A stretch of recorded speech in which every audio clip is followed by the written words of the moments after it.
So now we get one of my favorite scenes in this whole section of the Bhagavatam, which is Prithu enlightening his citizens, which is directly related to what Vishnu told him to do. Vishnu asked him to share his understanding with his citizens, because he's a king, or he's a leader, he's a father figure, whatever. That's what you're supposed to do. You're supposed to give your dependents whatever assets you have. So, let's hop in and hear it. So, let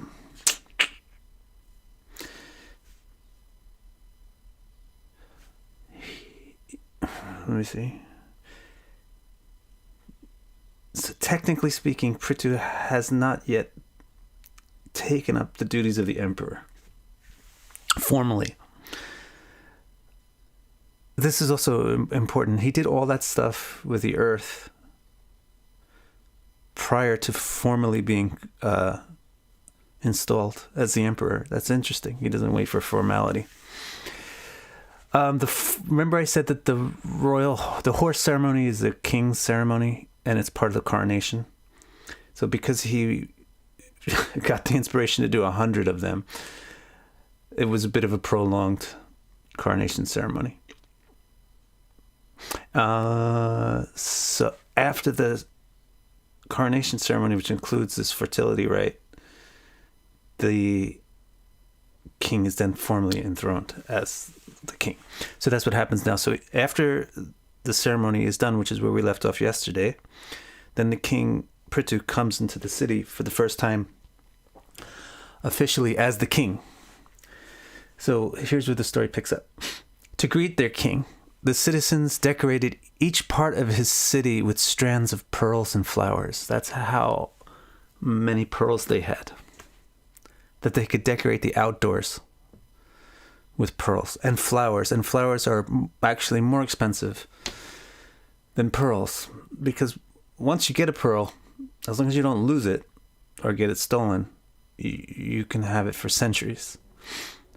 But flowers, they last about 5 hours. So it's actually more expensive to decorate things with flowers. So they decorated the city with strands of pearls and flowers, draped cloth from its golden gateways, and flooded the air with the most wondrously fragrant incense. Oh, I like that idea. They flooded the air. They washed the roads, squares, and lanes with water infused by sandalwood and agar wood, and decorated them with flowers. They decorated the roads with flowers. They cleaned the roads. They decorated the roads with flowers, whole fruits, shoots of grain, and lamps, and lined them with clean young betel trees. Betel is like the Vedic equivalent of chocolate. It gives you a mild pep. Banana trees also, and fruit and flowers. Strands of young mango leaves decorated everything.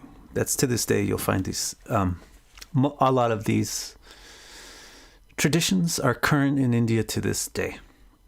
Decorating things with mango leaves, betel leaves, and tree nuts and things, etc., etc. Flowers, God, it's one of the most beautiful things about Indian decorations.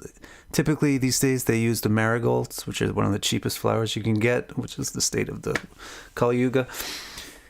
But still quite impressive when you see 50 yards of marigolds decorating something.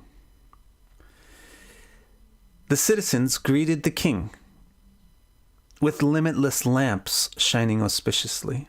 So maybe it was during the night when the king arrived. Or maybe they just bring lamps for the sake of the auspiciousness of the light. But this is a very interesting statement that comes next.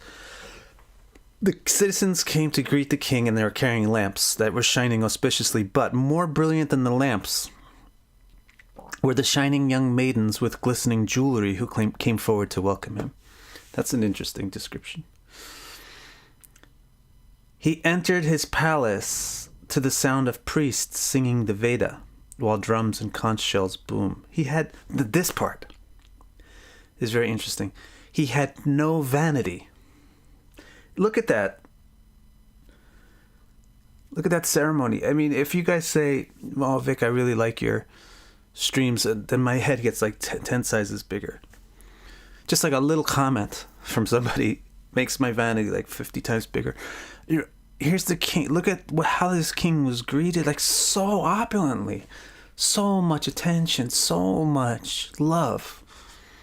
With no vanity. Not once. His head did not expand one size that day.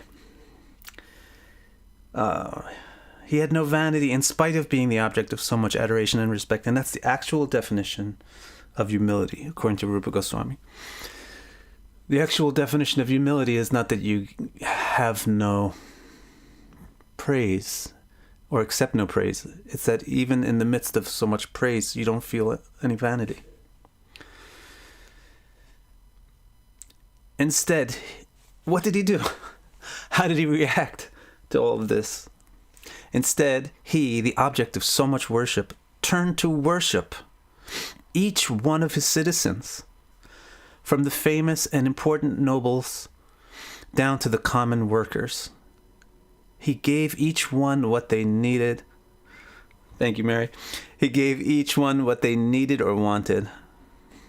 Fully satisfied, they all overflowed with good wishes to the king. This is the perfect relationship. It's the perfect relationship between a leader and the followers. Everybody's like talking about perfect relationship between a husband and a wife or something like that. You know, it's really important to understand the perfect relationship between a leader and follower. Or a teacher and a student or something, like some kind of superior-inferior relationship. Because those relationships, you can even apply this therefore to parent-child.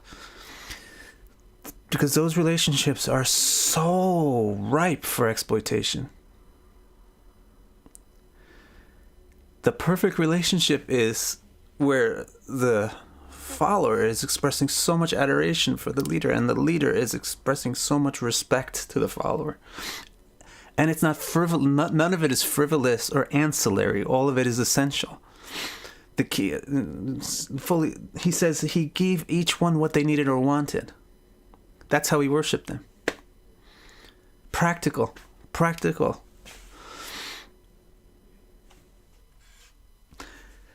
Thus began his reign over the earth. So as I said, this is when it actually formally began. This began his reign over the earth, marked by constant magnanimous welfare work. That's what you're supposed to do when you're a king. You're not supposed to make your country the greatest country on earth. You're supposed to make everybody happy. Nobody becomes happy at the expense of somebody else. That's bad karma. We become happy together as a whole. That's the proper dharma. The king is doing constantly magnanimous welfare work, which made him history's most famous ruler. Now, you might take issue with that and say there's Rama is more famous or something. But here the Bhagavatam is talking about Prithu and says, Prithu is the most famous as a perfect king. In terms of the politics and the political things that he did and the social things that he did, he's the most famous. Greater than any other person and elevating him to the transcendent position. So, boom, that's the end of the story. Now Vidura is going to say, you told me about Prithu's coronation and the limitless gifts that he received from the greatest gods. You told me how his hands were empowered by Vishnu to milk the wealth from the earth. Is there anyone who would not want to hear more about him? Even kings of the earth and gods of the world want to hear about him so they can emulate his auspicious deeds. So please tell me more. Don't stop. So then Maitreya decides to tell Vidura about Prithu's final deeds. So there's two more. Two? As far as I know, as far as my study of this part of the Bhagavatam goes, we have two more focal deeds. There might be three, which is how Prithu is going to enlighten his citizens, and then how the four Kumars are going to show up, and how he's going to start asking them questions in front of everybody.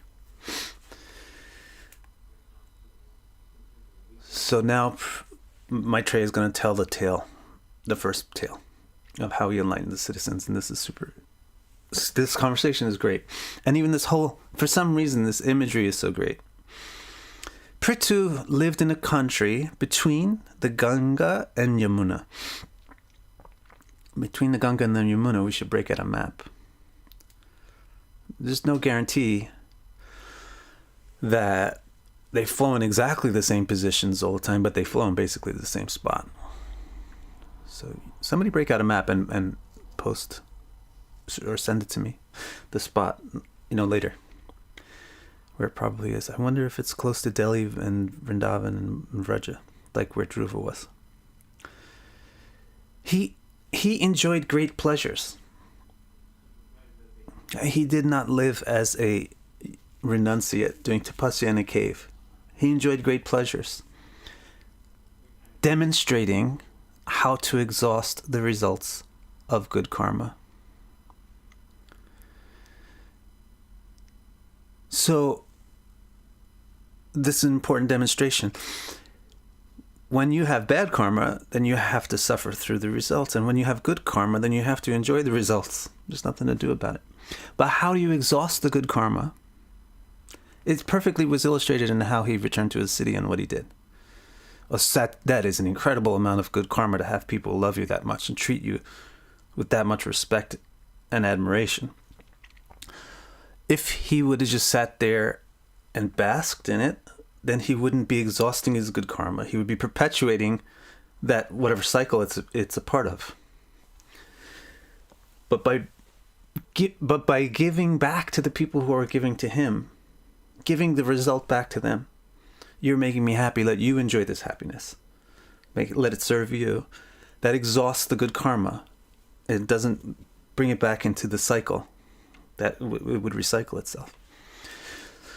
So by enjoying royal life without selfishness and dedicating his life to magnanimous welfare work for everybody and using his happiness and wealth and everything to benefit the world, he exhausts his good karma.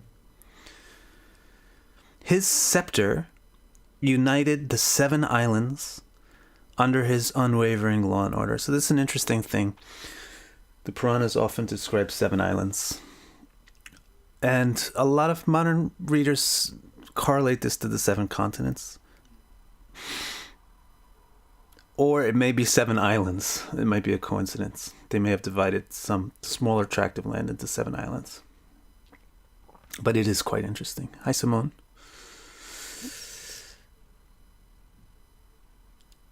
His scepter united the 7 islands under his unwavering law and order, but this is so good. His scepter, so he's powerful. He united the 7 islands under his unwavering law and order. No, it doesn't, Anil. But let me finish this thought. His scepter united the 7 islands under his unwavering law and order, but he never overstepped his bounds in any attempt to regulate the intellectuals and spiritualists. So the point here is that governance has to be given to people who can't govern themselves. The people who can govern themselves must not be touched, must not be governed. The people who are sadhus, the people who are spontaneously good and who spontaneously act for the welfare of others, do not need government, and government should not interfere with them, and they should direct the government so that the government can take care of everybody else. So the way that Prithu is described here is he's enforcing law and order on the people and never ever enforcing anything, never even attempting to regulate the brahmanas and the sadhus. Very important stuff. And you'll see it. You might think, why is this so important? I don't understand. Why is it so... Whenever you try to have an organization, especially a philosophical or ideological organization or spiritual organization, this is super important to bear in mind. That the people that are the managers of that organization, taking care of paying the bills and bringing in money somehow or another, those people better keep out of the hair of the philosophical leadership of that group. And they better be directed by the philosophical leadership of the group and not make the philosophical stuff serve any mundane purposes. So now to Anil. Anil's question was, doesn't it create more good karma? No, this is a basic principle that you'll learn in the Bhagavatam, and you can learn in its summary, Bhagavad Gita. The recipient of the energy then perpetuates the energy. So what you want to do is not let the buck stop here. You want to let the buck stop elsewhere. So if you're getting good energy, good fate, then you don't want to just keep that good fate, and enjoy it. You want to give it away. That's how you get rid of good karma. But you don't become a pauper or a sufferer in doing so, because what if I get $100 million and I start taking care of all these people really nicely? I'm in this loop involved with $100 million. So you're still enjoying this good karma, but you're enjoying it in a way that the actual results of it are going out from you. So the karmic energy, so to speak, to sound very new age about it, doesn't take its root in you. It gets divested.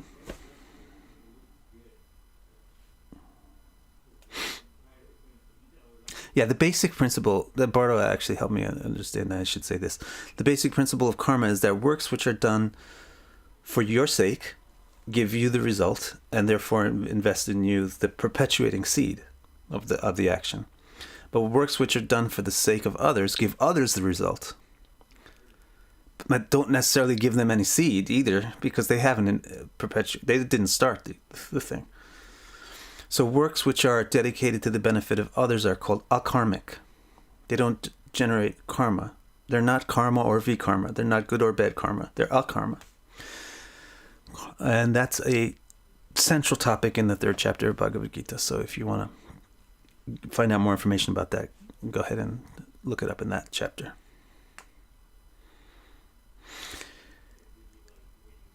All right, ready? Now we set the scene now. Once there was a great ceremony. Another ceremony. Ceremonies are important because they bring people together. Like Waylon. It's not complicated. Like Waylon, he lives here in Japan. We seldom see each other because it's 2020. There's coronavirus. There's no ceremonies happening. There's no events. Ceremonies are important because they give excuses. They give a reason for people to come together. So they often held ceremonies. And once there was a great ceremony attended by the celestials, sages among intellectuals, philosophers among kings, and greatest spiritualists. So a lot of cool people attended the ceremony. When all had been respected, Prithu, of course, was holding the ceremony. When all had been respected as deserved, he stood up amongst them, seeming like the moon amidst stars. As the leader of the ceremony, he set aside his normal clothing and ornaments to wear the prescribed black deerskin and hold kusha grass. But this only made his natural beauty even more obvious. He was tall. His arms were long and thick, his shoulders broad. His eyes were bright like sunrise, illuminating the blossoming golden lotus of his beautiful face and gentle nose. His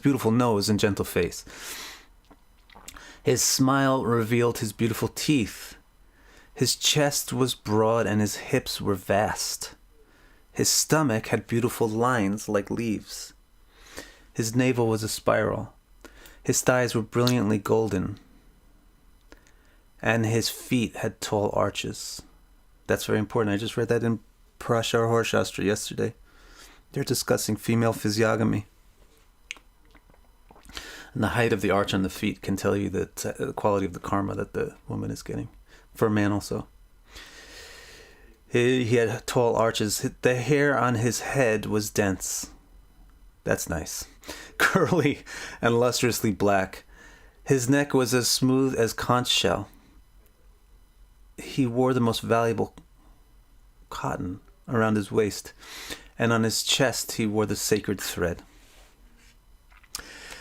His glistening eyes were wet with affection like stars glittering on pre-morning dew. That's a very nice image, isn't it?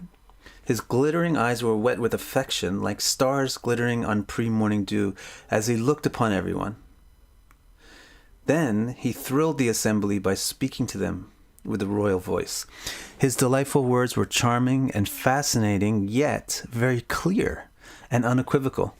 So that's a beautiful thing. Most of the people who are charming and fascinating don't really tell you much. And most of the people who are telling you stuff clearly and unequivocally are not particularly charming and fascinating about how they do it. But Prithu had this wonderful oratory where he was charming and fascinating as he was being clear and direct and unequivocal. He spoke to benefit everyone, and everyone seemed to hang on his every word. So that's the setup now for Prithu's monologue. And now we'll begin the monologue. Good fortune to all who have assembled here, he said. All of you good people, please listen to me. Now, he's asking people to listen to him, so he feels a little shy. So he's going to explain why he's talking. Why is he standing up to speak? Of course, everybody knows why he's standing up to speak, right? But he doesn't feel that way. So he says, I will speak because we must disclose our own understandings of Dharma when we are in the company of saintly and thoughtful people. That is such a nice way to put it. He's saying, because I am in the company of all of you intelligent, learned people, it behooves me to tell you my concept of Dharma so that if it's wrong, you can correct me. So we should share. When we're in the company of great people, we shouldn't clam up. But we should share our comprehension. When appropriate, then we should speak sentences. When appropriate, we should speak questions. But we shouldn't clammed up. I will speak because we must disclose our own understandings of Dharma when we are in the company of saintly and thoughtful people. I will speak of my Dharma. You have employed me to wield the scepter and rule the people. So my duty is to protect all of you and give you employment befitting your various talents and stations. That's a summary of what the government has to do. The government has to make sure that people have work. Again, this is not capitalism. Capitalism is, you get your own job, buddy. I hope you went to school and learned how to be valuable, because if not, you're not going to get a job. Or you'll get a job for 50 cents an hour. This, in the Vedic society, it's a socialist system. The government evaluates your talents, the king evaluates your talents, and then employs you accordingly. The government, really, the king had no time to evaluate every individual citizen.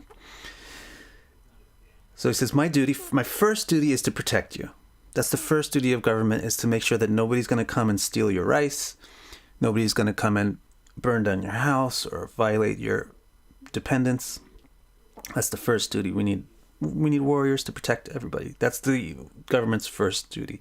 Second duty is to make sure that everybody's productive, so that everybody's talents are being utilized for the benefit of everybody else, so that everybody is employed. My duty is to protect you and give you employment befitting your various talents and stations. By carefully fulfilling this duty, I will attain the goal that spiritualists glorify. Fulfilling our duty is what makes our fate bright, and all our wishes come true, for it satisfies the overseer of fate. Now, Prithu is introducing this concept that fate works because it's a rule or a law, and laws have authorities that enforce them. So he's introducing the concept that fate is inescapable because it is the will of an all-powerful being. The specific fate, of course, is not a will of an all-powerful being, but the principle or the law of reactions to one's actions is the law that's being enforced by this all-powerful entity. And he says, doing your duties as best as you can makes your future bright, because it makes your fate good, because it pleases the overseer of fate. The guy who has made these rules wants us to take care of each other, and therefore the way the rules work will reward people who take care of each other and do their duties right.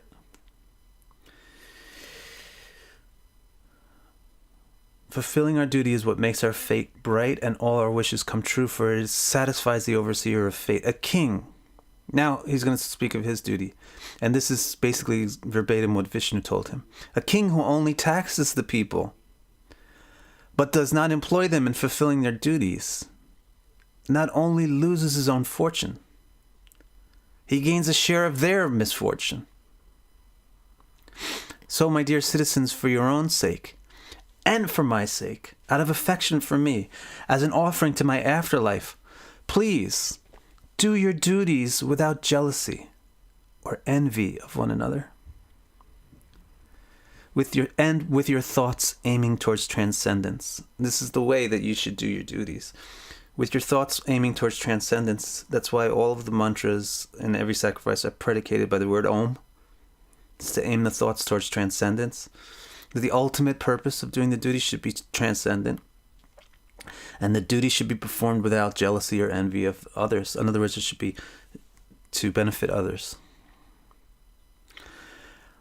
All of you, please have sympathy for me. I'm your king. I'm explaining this. I'm your king. If you do bad stuff, then I'm going to suffer. So please have sympathy for me and do good stuff. Do your duties well, then my karma will be great. All the pure ancestrals, gods, and sages agree that in the afterlife, the results of our deeds are shared equally by the performer, director, and supporters. This is an important concept, that no action is performed in a vacuum. Every action that I do is also an implication of how I was raised by my mother and father, how the society, Long Island, New York, American society affected me as I was growing up, how the current situation, how my wife treats me, how my kids deal with me, how you guys deal with me. All of this has some percentage of impact on the type of actions that I can choose from performing. So everyone that's in any way connected with me participates in some way in the actions that I perform. So if my actions are good, then it's great. It benefits everybody. If my actions are bad, everybody has to have some culpability in that. So that's the statement. All the authorities agree that the results of deeds are shared. And he says equally, but elsewhere it's clarified that it's not equally. Are shared by the performer, director, and supporters. I don't know, Alf.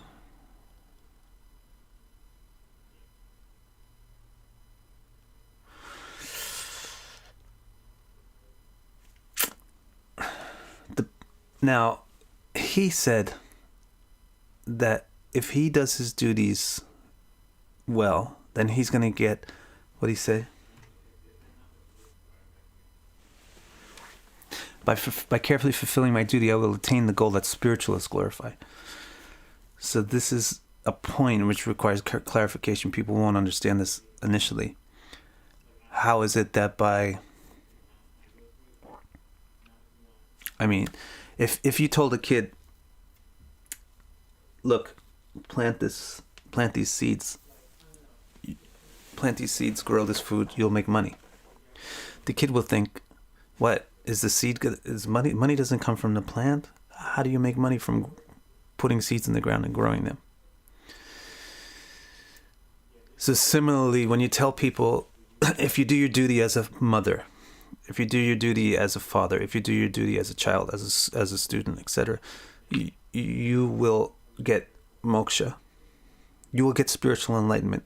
They'll confuse them. It seems unrelated. Just as money seems unrelated to a vegetable, a transcendental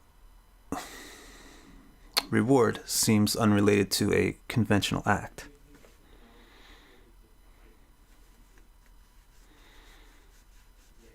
Myself.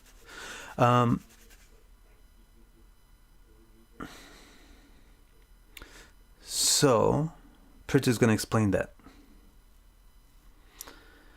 He says, "O spiritual and cultured people, there must be. So he's going to explain that it's because there's a authority. Every time there's a rule, there must be an authority behind the rule. This is really a part of the Magha Nakshatra dynamic or the Bharani Nakshatra dynamic. Whenever there's a rule, you know there must be an authority. Otherwise, there's no rule. Authorities make rules. Rules don't pop out of nowhere. The origin of the rule is called the authority. So he's saying there's a rule called karma, and there's an authority from which this rule comes. That authority is a transcendent being. So therefore, the karma is not unrelated to transcendence. And if you perform your karma properly, you please the transcendent being, therefore you get a transcendental result. That's his answer. Now let's read it fully. O spiritual and cultured people, there must be someone overseeing our endeavors and ensuring their just rewards. Otherwise, why should we see that different people get different rewards in this life and after their death, such as being born into exceptionally brilliant circumstances?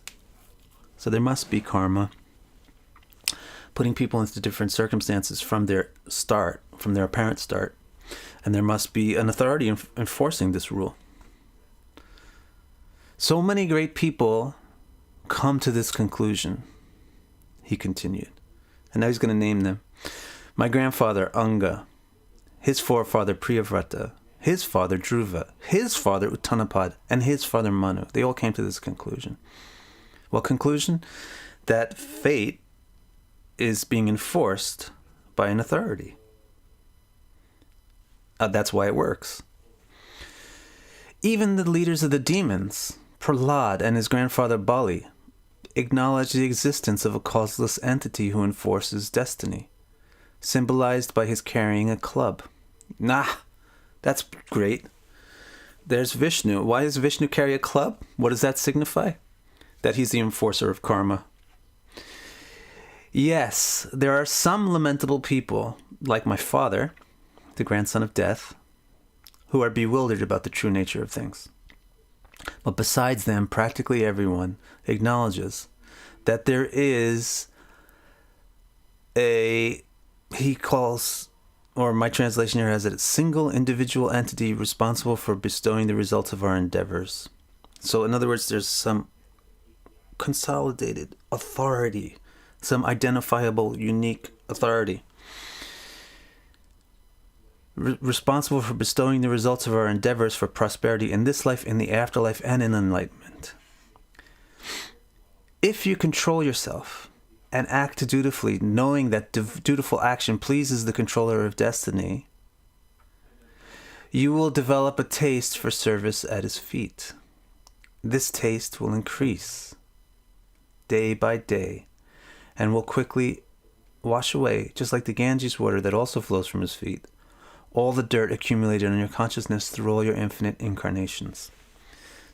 He's explaining how karmic activity can produce a transcendental result. If you do your karma as your duty, as if you perform your duties well, for the sake of caring for others. Vishnu told him this personally, and he's just sharing this with people now.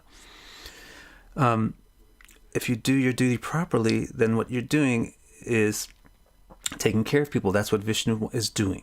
So you're assisting him. That pleases him. It pleases a person if somebody else helps them with their work, doesn't it? Then what happens is you get a taste for the natural joy that arises by being in a harmonious relationship with the master authority of reality, with the origin of reality. To be in disharmony with the origin of reality is the basic cause of frustration and aggravation and suffering. To be in harmony with the master key of reality is what causes you to have ease in life. And ease is the basis for peace, and peace is the basis for love and happiness. So if you get into alignment with the master of reality by doing your duties in the way that the master of reality would want you to do them, which is to benefit people, then you start to get a taste for the product of that, the result of that, which is happiness, ease, joy, comfort, peace of mind, sense of contentment. That taste for that will grow more and more and more and make you want to do it more and more and more. And that feedback loop, which engages you more and more fully in trying to be in harmony with the root of reality, is what will cleanse off the dirt on the consciousness, which is the concept that you have nothing to do with the origin of reality, that you have your own origin of your own reality, that you're not a participant in somebody else's reality, that you are the originator and other people can participate in yours. That dirt or that misconception or that avidya gets cleaned away, just like river water cleans pots.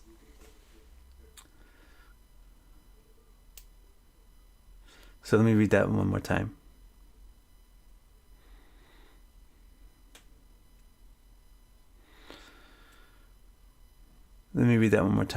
If you control yourself and act dutifully, knowing that, yes, Bardo.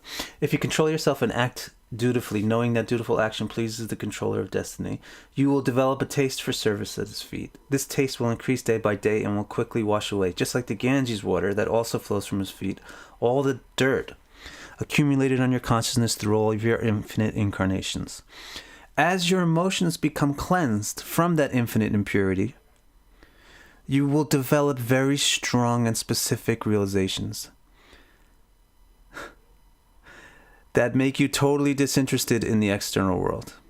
Then you will make your abode at the root of those divine feet and never again venture into the abode of distress, which is this external projection of existence. So all of you should certainly make his devotional service your true career. What's my career path? This. So all of you should certainly make his devotional service your true career. Devote your actions to him using all of the talents of your thoughts, words, and body.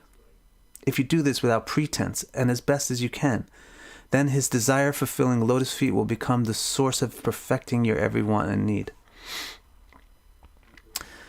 Some of the scholars in the assembly seemed unconvinced that conventional duties could grant transcendental results. After all, such things were material. But transcendental results are spiritual. Spiritual and material are certainly different, like day and night. Seeing the look of confusion on their faces, Prithu explained that the dichotomy between material and spiritual is not very valid or deep. Right? Everybody's thinking, no, this is, if I want to be spiritual, then it's practically impossible to be spiritual. You have to be some weird, far-out saint. And, you must look like a real weirdo and all that kind of stuff. And, people that go to work every day, they're not spiritual. How could they be spiritual? Prithu is saying, if you're going to work every day to take care of your family, that might be the very most spiritual thing you could possibly do. Because you're taking care of these people, and that's your duty, and that's the right karma to do, and that pleases the enforcer of karma, and that's going to therefore give you a sense of happiness, which is the beginning of your ticket to getting a taste for bhakti and devotion, which is the beginning of your ticket to enlightenment.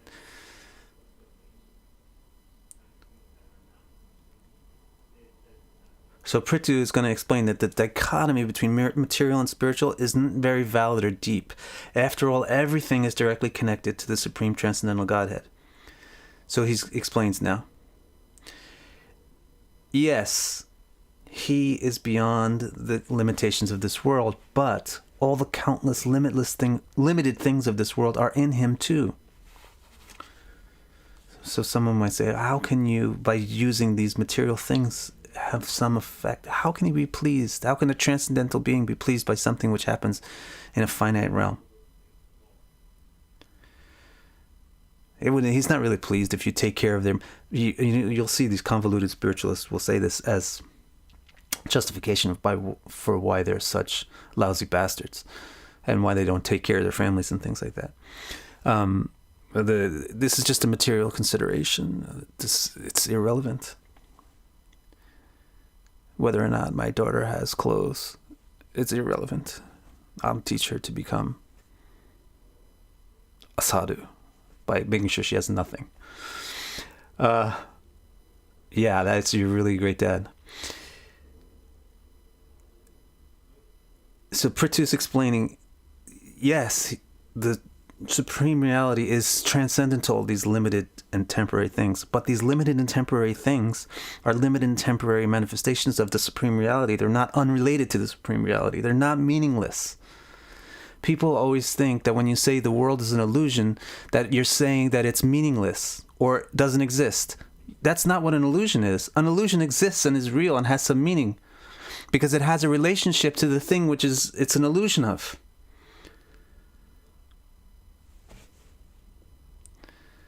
So this world is an incorrectly perceived existence, but it's not nothing, and it's related to the actual real existence. And so the way that you deal with this world does have a relationship with reality and truth.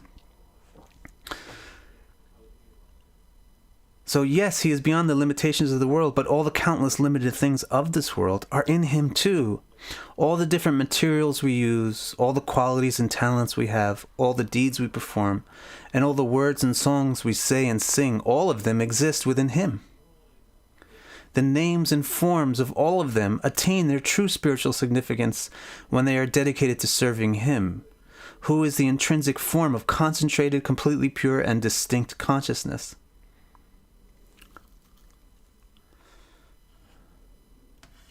I want to go on. I'll go on, but I'll come back to the questions at the end.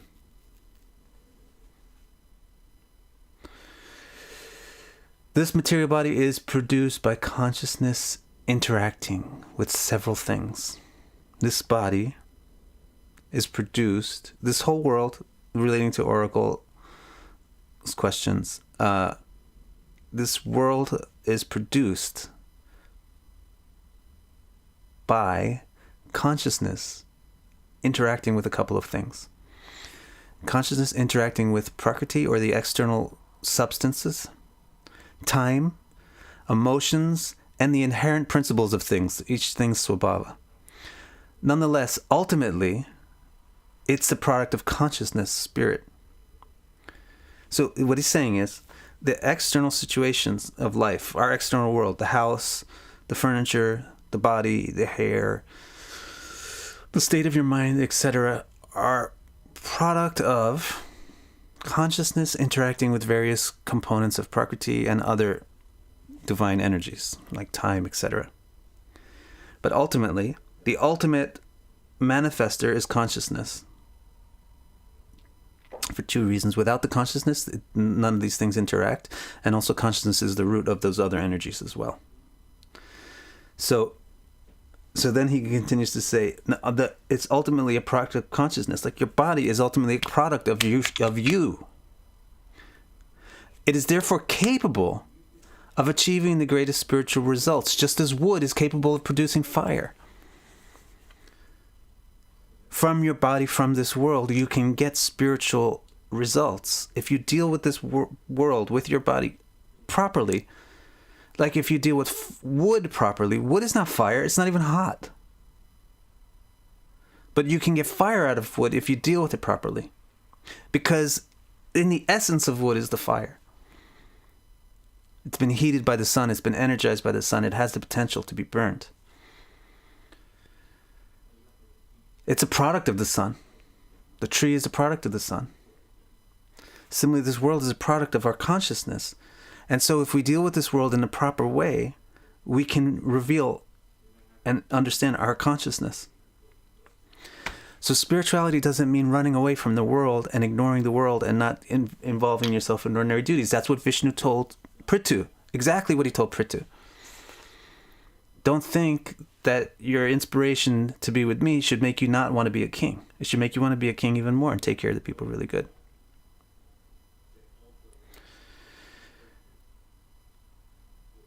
Different types of wood produce different types of flame.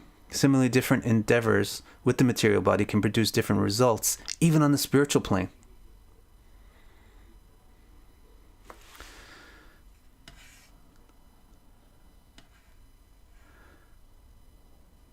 Okay, I'm going to find a good spot to end, which I think is the next paragraph. Everyone assembled expressed their agreement with what the king had said. This put Prithu's mind at ease, and he said, all of you have given me a great kind gift. You accept Hari as the ultimate goal of your efforts, the most important guide and the supreme proprietor, and you agree with my advice, to carefully and reliably dedicate your own worldly responsibilities to his service. Thank you. Now what everybody's going to say is, of course we agree with your advice, you're a king. And of course we'll follow your orders. And he's going to say, no, don't do it because of that. I'm not giving you an order, we're discussing right now. And then the conversation is going to continue on that. All right, so Oracle of Altoona wants to know why illusion exists. Illusion exists to facilitate a perceiver who is not in harmony with the reality. If what the perceiver wants to perceive is not in harmony with what the reality is, that perceiver is facilitated by a potency called illusion. They can perceive reality as they want to, even though it's not actually what the reality is. So that makes perfect sense. Hopefully it makes sense to you. Illusion exists because there's perceivers whose desire for perception isn't exactly the same as what actually exists. I'm going to give you this example now that somebody gave to me, and I thought was really cool. This guy was telling me when he was in high school, there was one kid in the school that was very fat and short, but for some reason wanted to be on the basketball team. I don't know for sure that this is true, but I assume that it's true. He wanted to be on the school basketball team and really wanted to be on the school basketball team. And he went to the tryouts and everything, and then they post the list on the board of who made it, and he went up to the list, and everybody could see he wasn't on the list of people that made it. But every time the team would have a game, he would come into school that day dressed in the basketball uniform. And so he wanted to be on that team really bad, but the reality was that he wasn't. But he didn't have to perceive that reality. He could perceive an illusion that he was. So that's what illusion is for. Illusion is a helpful thing when you want to perceive something that isn't real. That's why people like drugs. Right? Does that answer your question?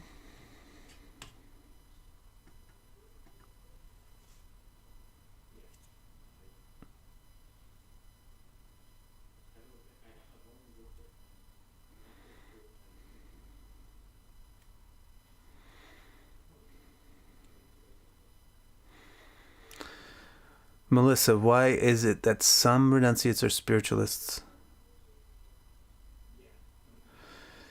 are so egoic and get so confused?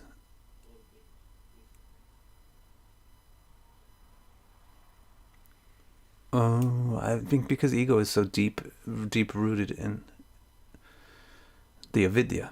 So what is the illusion basically that we want to perceive? Is that we're centric to the reality rather than peripheral. The actual truth is that we're peripheral participants in a reality. But that doesn't thrill us. we're more inclined to perceive the reality as that we are the central figure in the reality, and others are peripheral to us. And you get hints of, when you start to wake up, you get hints of this mind-blowing reality when, like, you sit at a traffic light and you watch people drive by you in cars, and you realize that each one of those people actually has a life, and that they just drove by you in a car and don't even know that you're there. That's how peripheral you really are. But yet that person is thinking that they're so central, just like you're thinking that you're so central, and this other person that's driving by you in a car is so peripheral. That's how peripheral everybody is.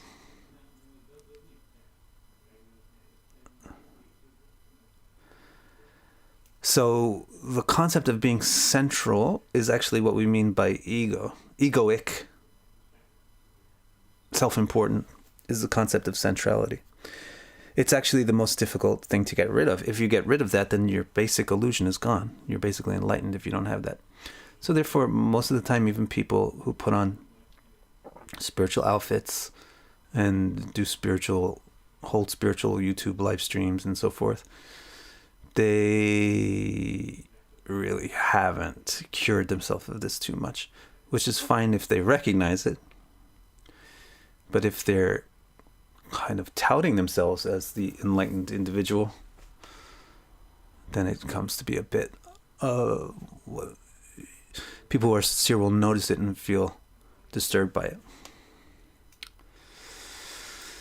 So I think that answers your question.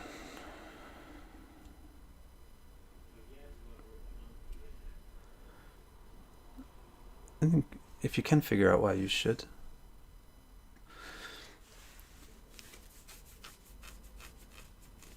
If you have another question about the why, then you can go ahead and ask it.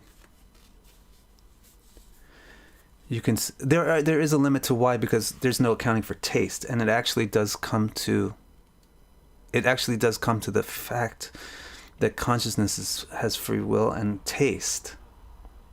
Each different individual instance of consciousness has its own preference or taste to what it wants to experience. And there's no why to that, because it's not a logical issue.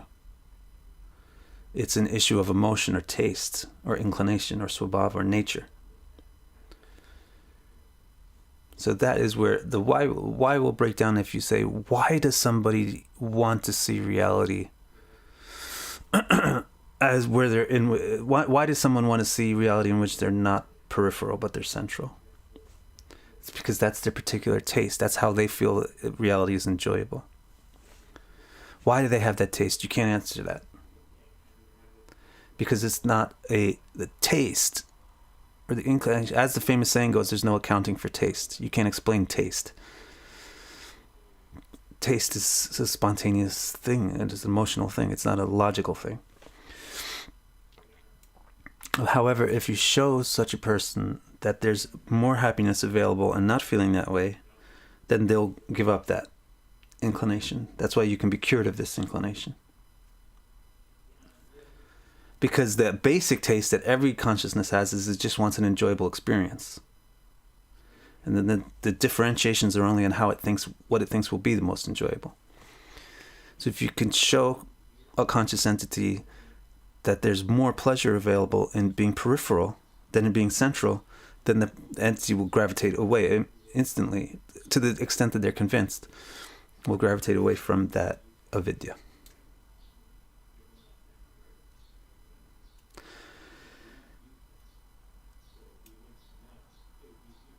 Yeah, Bardo, very good. It's kind of actually interesting to see how you guys have come along with this. What have we been doing this for now? About almost a whole year, right? Since April, I think we started. So we've been doing this for like maybe 9 months now. Maybe less, I don't know. But it's interesting to see how you guys have come along and you're grasping this Bhagavatam stuff. Pretty good. Thanks, everybody. So, yep, we got one more day this week. Hopefully my sore throat will go away. And I'll see you tomorrow. Tomorrow we'll hear about more of the conversation between Prithu. We might even get up to the part where the 4 Kumars show up. Thanks very much, everybody.